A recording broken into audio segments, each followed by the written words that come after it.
Bugun Belita va Durham brendlari asoschisi Botirjon akam yoniga kelganmiz.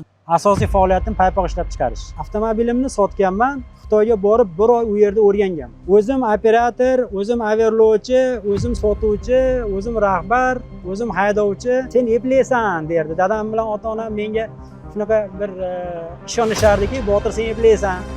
Sen hech qachon tashlamaysan. Eng katta orzularimdan biri bizda Qirg'iziston bilan shartnomamiz bor. Bu shartnoma bo'yicha hozir $30,000 biz eksport qilishimiz kerak. Orzuyim 4 ta dastgoh qilish. Demak 2 mingta, 4 mingta bitta paypoq tayyorlanadi bu yerda. Tayyorlanadi, xuddi shunday. Meni eng katta qilgan xatoyim raqobatni men narxda deb bilganim. Ya'ni narxni tushirish orqali raqobat qilgan. Paypoq o'zini vazifasini bajarsin. Ya'ni bitta korxona, bitta oila. Men shu oilaning otasiman. Men aytaman, ikkala xodimni ham ishdan bo'shataman. Meni bu yerda ekanligim xodimlarim uchun motivatsiya. Hecham xodimlar yaxshi gapiringlar. Voy opalar, meni yaxshi demasanglar, ishdan haydab yuboraman, qaranglar. Men bu bitta BYDni o'zimni ish boshqaruvchiga berganman. Jigar sirrozidan hozir mana sog'lom insonni, sog'lom jigarga ega insonni ko'rib turibsiz. Va men buni 10 yil davomida meditsinasiz o'zimni o'zim davoladim. Bo'ladimi, bo'lmaydimi, $1,000,000 qarzga kirib ketdi. Qarzdan shu hisobga chiqib ketdi. Biran Gulyam olgan bilimlarning hisobiga qarzdan chiqdi.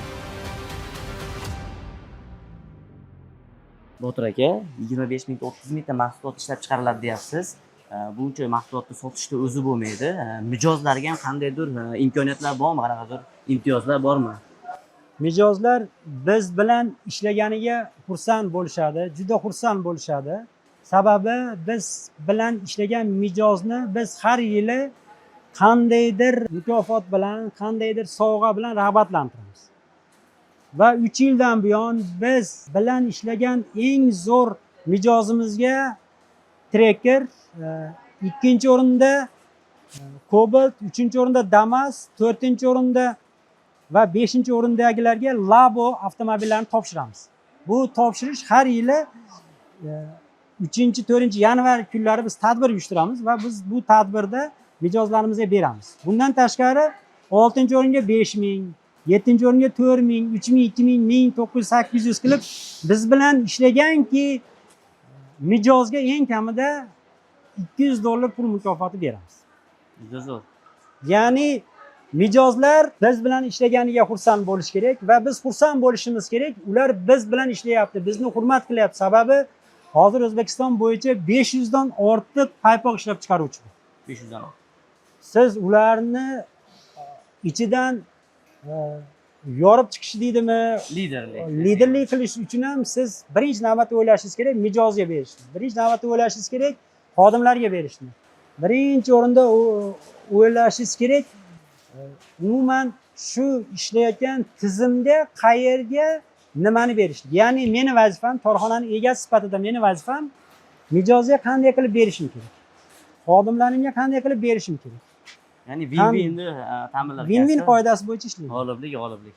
Bu yerda keyingi bosqichimiz upakovka bosqichi. Bu yerda mana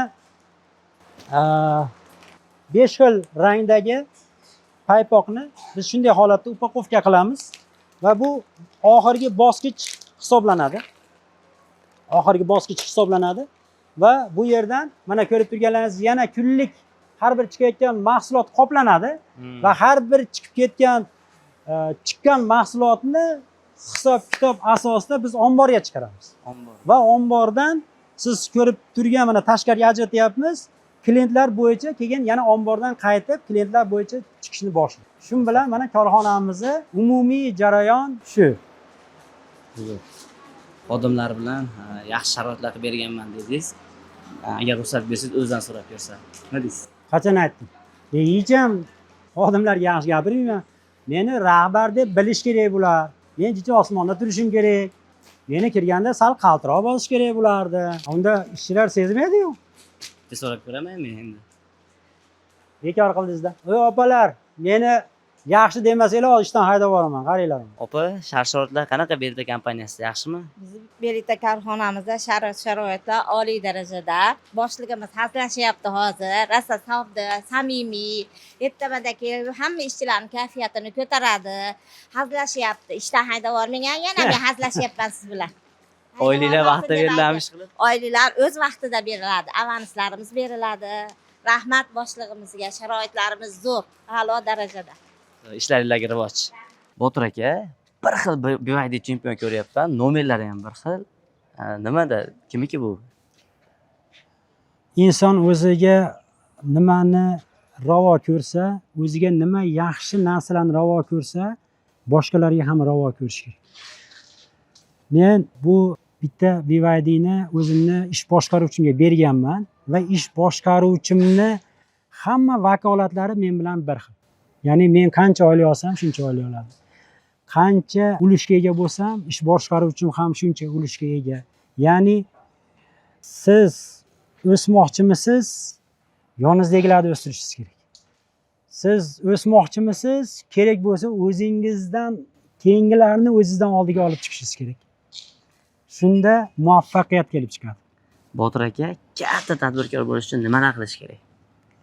Katta tadbirkor bo'lish uchun birinchi navbatda inson o'zi o'zgarishi kerak. Birinchi navbatda dunyoqarashi o'zgarishi kerak. Birinchi navbatda fikrlashi o'zgarishi kerak.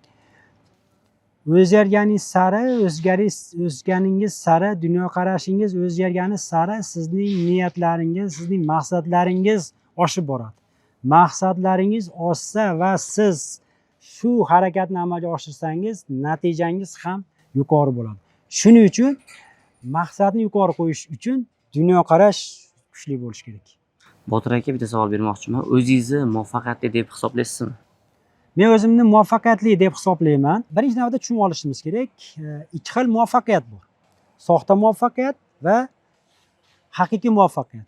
Soxta muvaffaqiyat, siz hayotingizda pul topdingiz, lekin sizni hayotingizda halovat yo'q. Sizni sog'lig'ingizda muammo bor yoki sizni qarindosh urug' yoki xodimlar bilan munosabatlaringizda muammo bor. Mana shu soxta muvaffaqiyat. Agarki siz ham sog'liqda, ham munosabatda, ham moliyada va o'zingizni erkin his qilyapsiz, erkin yashayapsiz. Mana shu holat haqiqiy muvaffaqiyat hisoblanadi. Men Xudoga shukr, sog'liq borasida qiyin davrni boshdan kechirgan insonman. Buni aytsam, bu ham alohida tarix.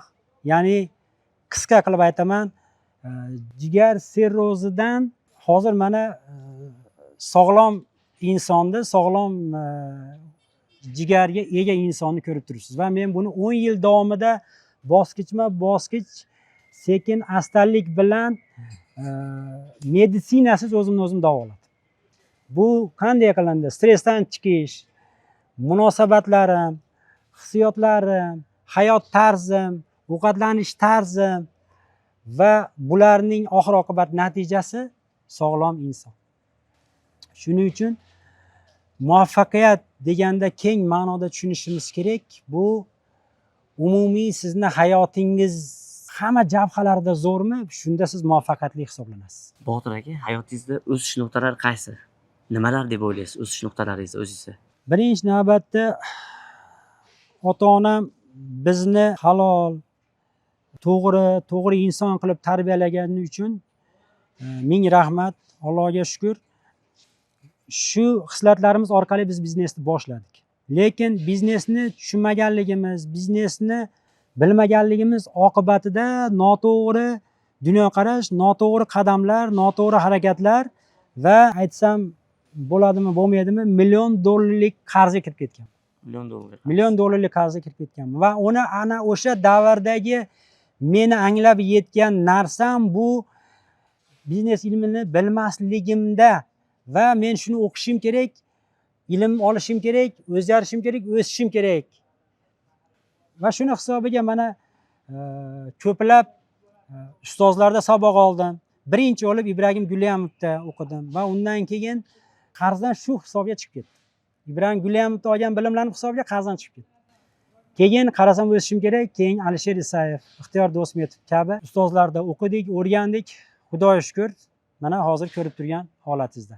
Botir aka, kurslarga borgan ekansiz, ilmni o'rgangan ekansiz. O'sha kurslardagi birlashtirib turgan qanaqadir mantiq bormi?